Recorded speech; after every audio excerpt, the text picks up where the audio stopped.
dito every honest night na isa sa inyo, ayos rin mo test track. So, kailangan talaga na mag-exam sa inyo para makita namin kung sino yung design. Okay. When you set selection, there are 4 types of attack. Type attack, number 1 is a straight stab. Meron slash. Meron upper stab. And meron backstab. Yung backstab, sino tayo? At sa elimination ko, the most common one is this straight stab. So, yan. Ang most common reaction naman ng di marunong, ito. Actually, okay naman ito eh. If you are much stronger and much bigger than your opponent, kaya ito. Persa sa persa. No.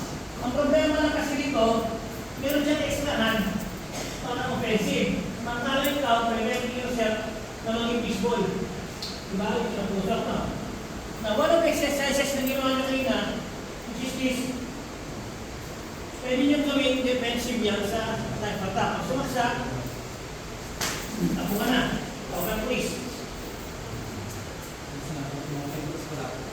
Okay. Or, some of you may maragi sabi niya, nagbabalingin ko lang.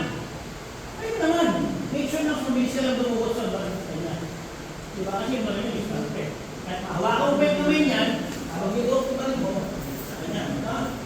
Now, if you're going to rely sa baril nyo, gawin nyo pa rin exercise na ginawa natin. So, third, make enough time, enough space for you to pull out the blood. Hindi yung sumasabay na sa saksak. Una kanyan. Kasi hindi naman gano'n kasi unless naman may mag-boboy-boboy dito. Hindi mo bibigyan mo kita yung sa polis. Kaya mas maganda, yung exercise. Kaya mo, kulang mo na naman saan. Habang tinudok mo rin mo, may chance ka na makauna. Diba? The question here, wala ka na ba rin. Sabi, galing na simbahan, sama-sama kayo. May naswell kayo this lesson. Second na, isa, make sure, kung natasad mo, pasasad niya, pasok ng kamay mo. Kasi kung dito, hinatak niya yan, that will create another problem for you as this time, secondary ka niya, then make sure na at kayo. Bakit? Nalaman niyo marunong ka eh. Mag-iingat mo rin yan. Kapag yung pasatan niya pa lang, sa mga ganito, atake naman yan, saan niya nakalak. Okay? Sabi niyo sa exercise, dalawa, 1 and 2. Biniting ko lang kasi nga, nilalak ko pa yung kamay. This will circularly behind you. Circularly, yung sabi mo sa backward, circularly, 1. Simultaneously, feeling your opponent downward. Pasunsod niya, no? Kaya nga nasa loob to, pampalagdag hatak para mo malas yung opponent nyo. Pag malas yung opponent nyo, ba't isa ka dito? From here, 1, 2, tama to. Another exercise na naman to. 1, 2, 3, and 4, diba? From there, 1, 2, 3. Another exercise na naman. 1, 2, 3, 4.